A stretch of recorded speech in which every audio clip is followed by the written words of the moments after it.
സംസ്ഥാനത്തെ സ്കൂളുകളിൽ വൈദ്യുതി ലൈനുമായി ബന്ധപ്പെടുത്തിയിട്ടുള്ള വിഷയങ്ങൾ, പ്രത്യേകിച്ച് തേവലക്കര ഒരു മിഥുൻ എന്ന് പറയുന്ന 8ാം ക്ലാസ്സിലെ വിദ്യാർത്ഥി വൈദ്യുതി ലൈനിൽ തട്ടി മരിക്കുന്ന അവസ്ഥ വന്നു.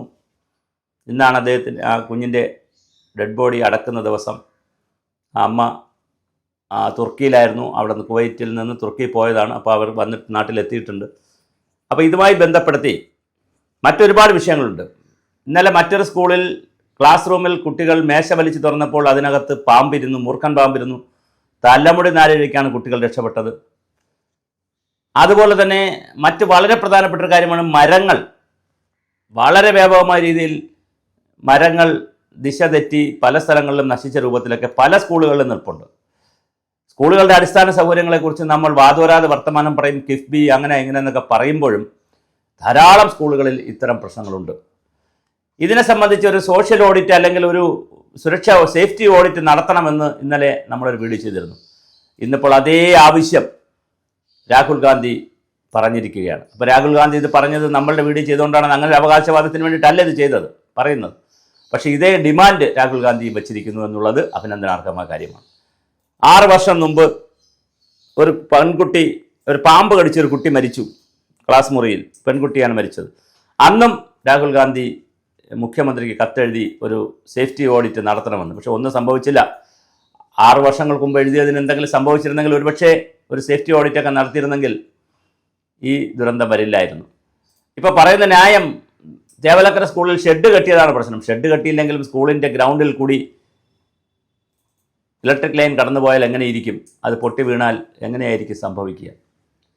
എന്തായിരിക്കും സംഭവിക്കുക? ഒരു കുട്ടി ആയിരിക്കുമോ? അത് താഴേക്കാണ് പൊട്ടി വീഴുകയൊക്കെ ചെയ്തിരുന്നെങ്കിൽ. അപ്പോൾ നമുക്കത് അറിയാൻ പറ്റില്ല.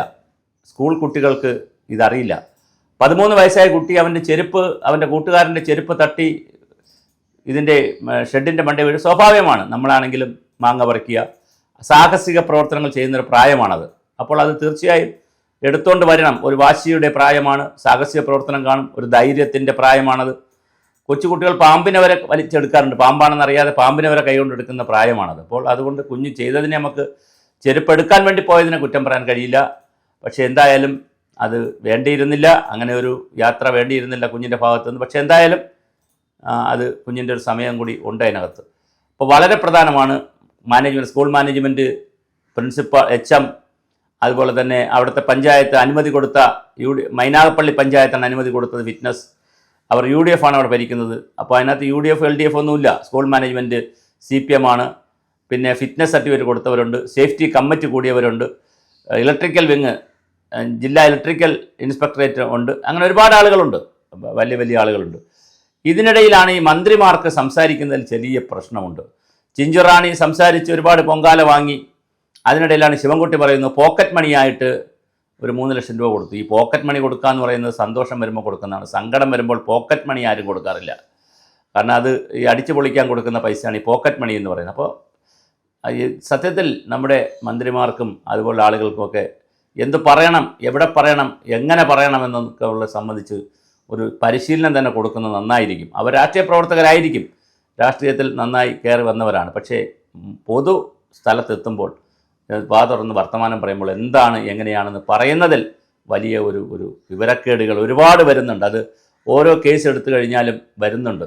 പ്രത്യേകിച്ച് ചിഞ്ചുറാണി പറഞ്ഞത് വലിയ വിവാദമായി. അവർ പിന്നെ സൂംബ ഡാൻസ് കളിച്ചു. അതൊക്കെ വലിയ വലിയ മോശമാണ്. ഒരു മന്ത്രിയുടെ ഭാഗത്തു നിന്ന് അങ്ങനെയൊന്നും വരാൻ പാടില്ലാത്ത, യാതൊരു പക്വതയുമില്ലാത്ത രാഷ്ട്രീയ നേതാക്കളിൽ നിന്നാണ് ഇതൊക്കെ വരുന്നത്.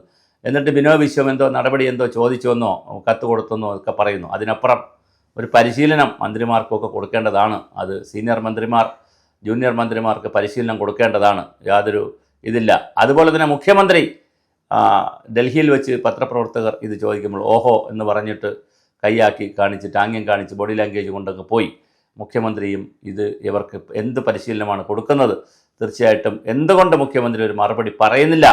ഇത്തരം ചോദ്യങ്ങൾക്ക് പത്രപ്രവർത്തകർ ചോദിക്കുമ്പോൾ ഒരു വാക്ക് പറഞ്ഞിട്ട് പോയാൽ എന്താണ്? പുച്ഛമാണോ പത്രപ്രവർത്തകരോട്? അപ്പോൾ പത്രപ്രവർത്തകരോട് പുച്ഛമായിട്ടുള്ള ഒരു മുഖ്യമന്ത്രിയും അതിനെ തുടർന്നുള്ള സംവിധാനത്തിലൊക്കെ ഇത് മാത്രമേ നമ്മൾ പ്രതീക്ഷിക്കാവൂ. ഇതിനപ്പുറം പ്രതീക്ഷിക്കുന്ന ജനതയാണ് മണ്ടന്മാരും പൊട്ടന്മാരും. അതുകൊണ്ട് നമുക്ക് കൂടുതൽ പ്രതീക്ഷിക്കേണ്ട. എന്തായാലും രാഹുൽ ഗാന്ധി 6 വർഷങ്ങൾക്ക് മുമ്പ് എഴുതിയ പേപ്പർ മുഖ്യമന്ത്രിയുടെ ഓഫീസിൽ കറങ്ങുന്നുണ്ടാവും. അതിനൊരു മറുപടി തിരിച്ചു കൊടുത്തിട്ടുണ്ടാകുമോ എന്ന് പോലും അറിയില്ല. എന്നാൽ ഇപ്പോൾ വീണ്ടും രാഹുൽ ഗാന്ധി ഫേസ്ബുക്കിലൂടെ ആവശ്യപ്പെട്ടിരിക്കുകയാണ്. ഇനി ചിലപ്പോൾ കത്തെഴുതുമായിരിക്കും. കത്തെഴുതിയിട്ടും ഒരു കാര്യമില്ല.